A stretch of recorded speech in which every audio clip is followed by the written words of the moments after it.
Welcome back everybody to Pens and Tea. My name is Carrie and today we're going to be talking about the Rhodia Web Notebook. So this Rhodia Web Notebook I have actually completely filled. I used as a journal from June 24th, 2015 to September 17th, 2015. This is a sticker I put on it. It doesn't actually come on this. It's just completely orange. This has a very nice feel to it. It's a hard cover, but it's very soft, so it's not going to bend or anything like that, but to the touch, it's very, very soft.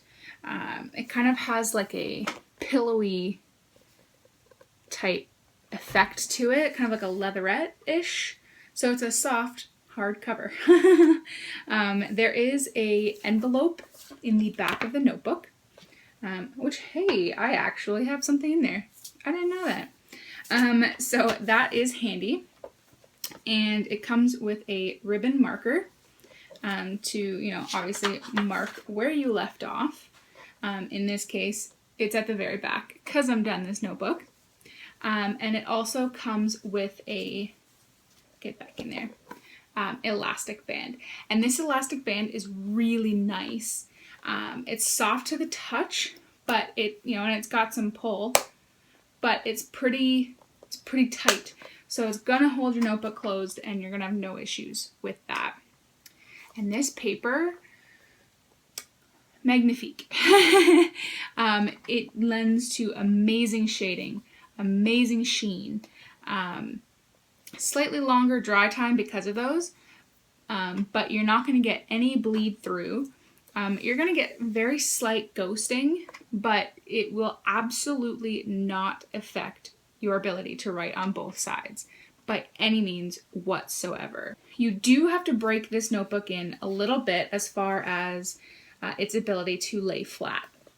So when you first get it, it's not going to lay quite as flat, but once you start using it and you do start to break it in, it has no issues laying flat. And that, to me, is a big, big deal. So that's cool. And you have different color choices. So this is orange.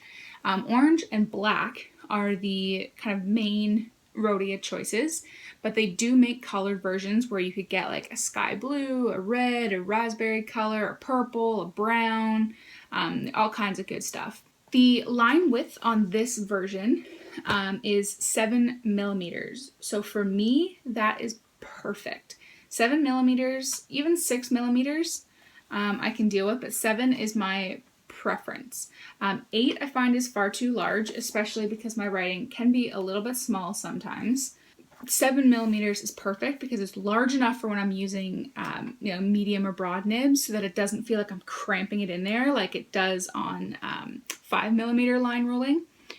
But when I write with my extra fines or fines, especially because my writing tends to be a little bit on the smaller side, it doesn't feel as though I'm wasting part of the notebook, which my Clairefontaine notebook review that I did a couple weeks back, I sometimes feel like I'm wasting part of my page when I do write smaller because the line width is so huge.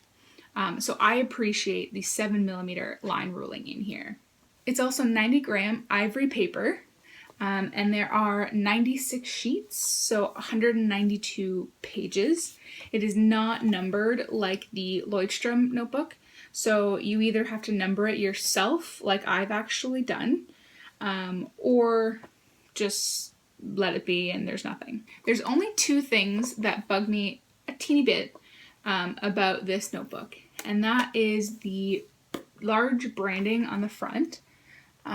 It's definitely wanting you to know that it is a Rhodia notebook. This silver one, by the way, came out in the winter season. Exact same notebook in every way. It's just that it has a different feel to the cover. It's not as soft as the other ones, but I have not used this one yet. So when you see blank page close-ups, it's coming from this one. But like I said, it's identical in every way. This one just happens to be a silver color. So I'm not a huge fan of the branding, and it is on the pricier side.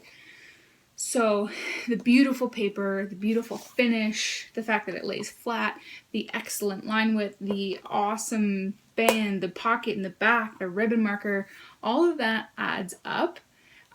So for Americans, it is $19.95 for this A5 size notebook. So Canadians, you'll be able to find it anywhere between $25 and $27. So it is a little bit expensive for a notebook, especially if you're going to be like going through them once a month, once every other month. The prices will definitely add up. But for me, I like to use them as my journals because I can use all of my pens with no concern whatsoever for, the paper quality. Would I recommend it? Hands down. I really don't think that there's a lot of negative things that people will find about this notebook in general, other than price. Really, I can't think of anything that would stop me from buying this notebook again. I really, really, really like it. Yeah, I've used everything from, an extra fine nib to a broad nib in here.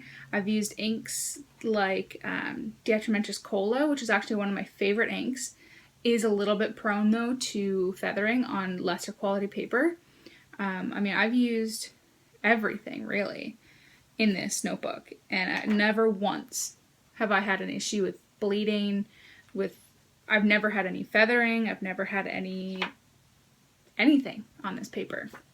I haven't even had any issues with hard starts or anything like that. There is a coating on the paper itself. I believe it's vellum coating, but I've never had problems with starting, like hard starts or anything like that. I've heard some people will every once in a while have hard start issues with Rhodia paper because it is so smooth that sometimes it takes a second for the ink to get caught up in that paper, but personally I've never had an issue. But guys, I think that's enough for me today. If you like this video, hit that thumbs up button. If you really like the video and you haven't yet done so already, please hit that subscribe button. And as always, questions, comments, concerns, leave them in the comment section below. I read every one of them and I try and answer them all as well. And enjoy the Rhodia notebook. And as always, I'll see you guys next time. Bye.